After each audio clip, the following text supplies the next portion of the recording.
Olá pessoal, tudo bem com vocês? Hoje a gente vai ter uma ideia sobre o grupo dos Parabasálida. Vem aprender bio comigo? Os Parabasálida fazem parte do grupo antigamente colocado como protozoários, que a gente já sabe que teve a sua sistemática revisada e hoje é dividido em vários grupos, conforme a gente pode ver aqui nessa filogenia. Especificamente, os Parabasálida estão dentro do grupo dos Escavata, que é um grupo monofilético baseado pelo menos nos dados moleculares. Apesar disso, eles também compartilham uma característica morfológica em suas células: a presença de uma depressão ou uma irregularidade ventral, que é uma estrutura utilizada para a captura e ingestão de alimentos que estejam em suspensão. Essa estrutura é suportada por elementos do citoesqueleto. Além disso, vários escavata são amitocondriados, ou seja, não apresentam mitocôndria, ou quando eles possuem, essa mitocôndria é bastante modificada, inclusive com vários genes mitocondriais incorporados no núcleo. Como a gente pode observar ali, os parabasilídeos fazem parte desse grupo, escavata, e eles são o grupo irmão dos diplomonadídeos. Se você quer saber um pouquinho sobre os diplomonadídeos, você pode assistir o outro vídeo aqui nesse canal. Parabasálida é um grupo que inclui atualmente cerca de 300 espécies conhecidas. Todos eles são parasitas ou simbiontes, ou seja, vivem associados a outros organismos. Os Parabasálida apresentam um corpo circundado apenas pela membrana plasmática, ou seja, não tem nenhuma estrutura externa adicional de revestimento. E eles são caracterizados pela presença de flagelos, variando de 4 a milhares deles. Como já falado, uma das características do grupo dos escavata é a ausência de mitocôndrias, que também é percebida aqui nesse grupo. Os Parabasálida são divididos em dois grupos: os tricomonadinos e os hipermastigoto. Os tricomonadinos incluem simbiontes dos seres humanos, inclusive organismos que podem ser parasitas, como é o caso de tricomonas vaginalis. Por outro lado, os hipermastigoto são organismos mutualistas obrigatórios, ou seja, não conseguem viver isoladamente, somente com outros organismos. E eles vivem associados ao trato gastrointestinal de xilófagos, ou seja, de organismos que se alimentam de madeira. Esse é o caso de triconinfa, que a gente consegue ver aí nessa imagem.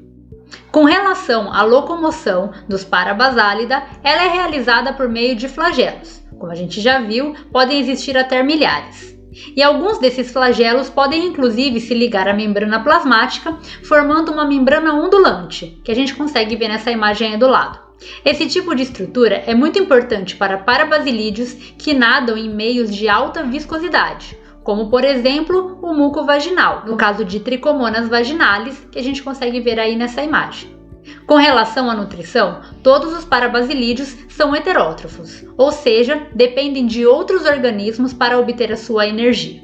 Eles se alimentam por fagocitose, pinocitose ou ainda pela formação de pseudópodes. Como já falado, muitos dos parabasilídeos têm mutualismo obrigatório, que é o caso aí da triconinfa, que vive associada aos térmites, que são os cupins. Nesse caso, a gente já sabe que os cupins se alimentam de madeira, mas eles não têm a capacidade de digerir a celulose.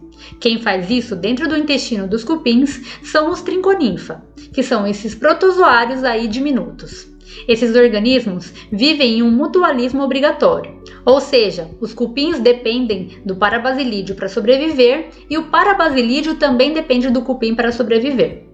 Nessa imagem aqui, a gente consegue observar alguns parabasilídeos que foram coletados no intestino de cupins.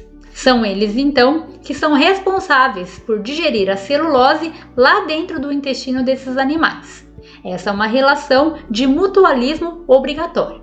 Observe nessas imagens que a gente consegue observar os flagelos dos parabasilídeos, que podem ser até milhares deles.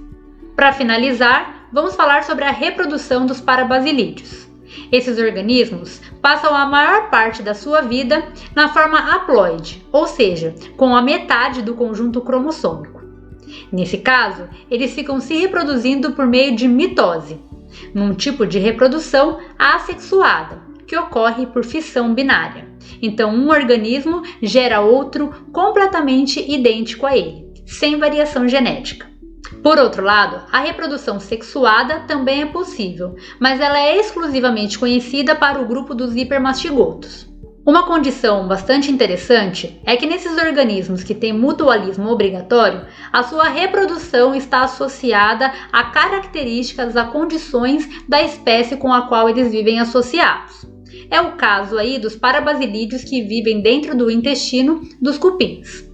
Nesse caso, a reprodução sexuada desses organismos é estimulada pelo hormônio ecdisona, que é um hormônio que controla a troca de exoesqueleto, a ecdise, dos insetos. Durante a troca do exoesqueleto, parte do revestimento intestinal da porção posterior do intestino também é trocada, e isso faz com que os protozoários que estão ali naquela área sejam eliminados do corpo do cupim. Assim, o hormônio ecdisona estimula o encistamento do protozoário, do parabasilídeo. Ele então vai se transformar em um cisto, que é resistente à dessecação que o protozoário vai sofrer lá no ambiente externo. Isso é muito importante então para a sobrevivência do protozoário enquanto ele estiver no ambiente externo, até que ele seja novamente incorporado por um novo cupim e consiga sobreviver.